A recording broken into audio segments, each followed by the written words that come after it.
Utawarerumono Mask of Deception is a story about one man answering the call to action, from being a drifting amnesiac to becoming the right-hand man of the nation's top Imperial general. In this engaging JRPG visual novel adventure, our main character Haku meets all different kinds of people from all walks of life, attracting the attention of high royalty and military commanders. But no matter how many times Haku desperately tries to get out of doing work, a grand task awaits him, whether he liked it or not. And it all started with a fated meeting with a beautiful girl, one with a beast tail and ears. Hi, my name is August, and this is Utawarerumono Mask of Deception. I don't think I've ever related more to a guy that will do literally anything to get out of doing work. Sadly, fate had other plans for him, for he now does odd jobs for Ushtor, the right-hand man of the Emperor, from cleaning up bad guys on the street to leading his friends on the battlefield. He regrets everything. Haku is an extremely fun guy to watch. Fortune and misfortune just absolutely love him. His open friendliness makes him a likable person, his selfish desires to live the easy, rich life is deeply relatable, and his reactions whenever he's in trouble almost all of the time is hilarious. Haku is the center of Mask of Deception's lively, playful, and entertaining atmosphere, and is often the one responsible for it, intentionally or unintentionally. You see, Haku's problem is that he comes up with a lazy way to do his job, but then he does it too well. Repeat this a couple more times, and now he's being acknowledged by the top generals of the country. He's even been given two mysterious yet shamelessly stalking twin servants to fulfill his every desire when he didn't even want them in the first place. To everyone, Haku's the most interesting man in the world, and I don't doubt their curiosity. Haku's a competent tactician who can think on his feet, coming up with plans to get out of the worst case scenarios. He's also not bound by the local culture, and combined with his good-natured attitude, makes him a very open-minded person and the perfect drinking buddy. But in addition to catching the eyes of the strongest figures in the country, all of which who can level an entire battlefield, Haku's also the unfortunate center of attention for all of the girls in his party. Listening to a drunken Atsui bend over her failed love ventures, being scrutinized by a strict yet motherly Kuon scolding his lazy nature, and enduring endless abuse from Nekone, the devoted, uptight, brother-loving little sister of Ushtor. Every day is full of fun slice-life adventures, and Mask of Deception loves spending time doing so. While Utawarerumono Prelude to the Fallen was about the strongest dad in the world taking care of the antics his family was up to, Mask of Deception shows off its typical JRPG group of young adults doing odd jobs while partying on the side. A group that can also function as a special military unit on the battlefield, with one of them transforming into a battle-obsessed berserker when she's not off being cute in her downtime.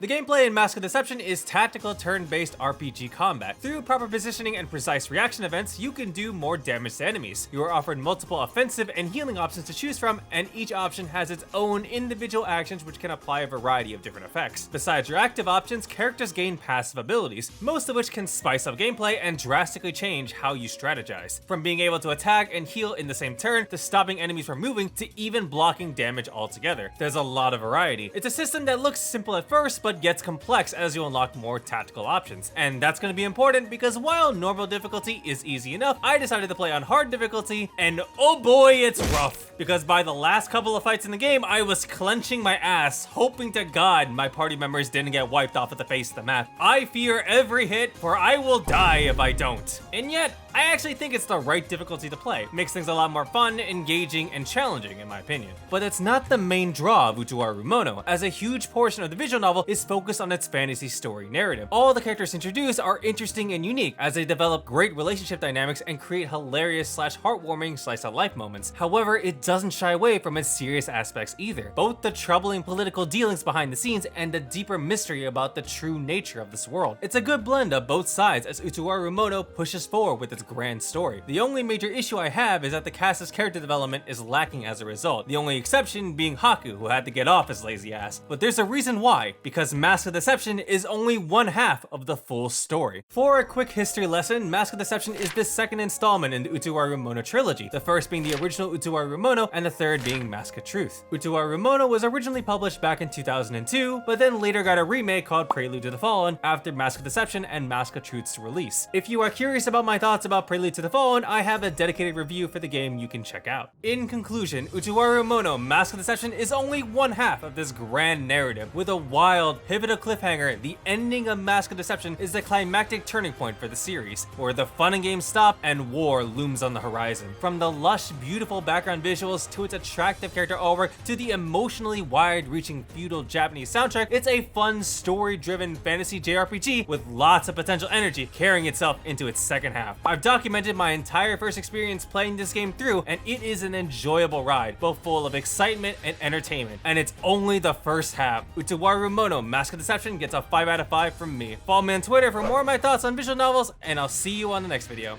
See ya!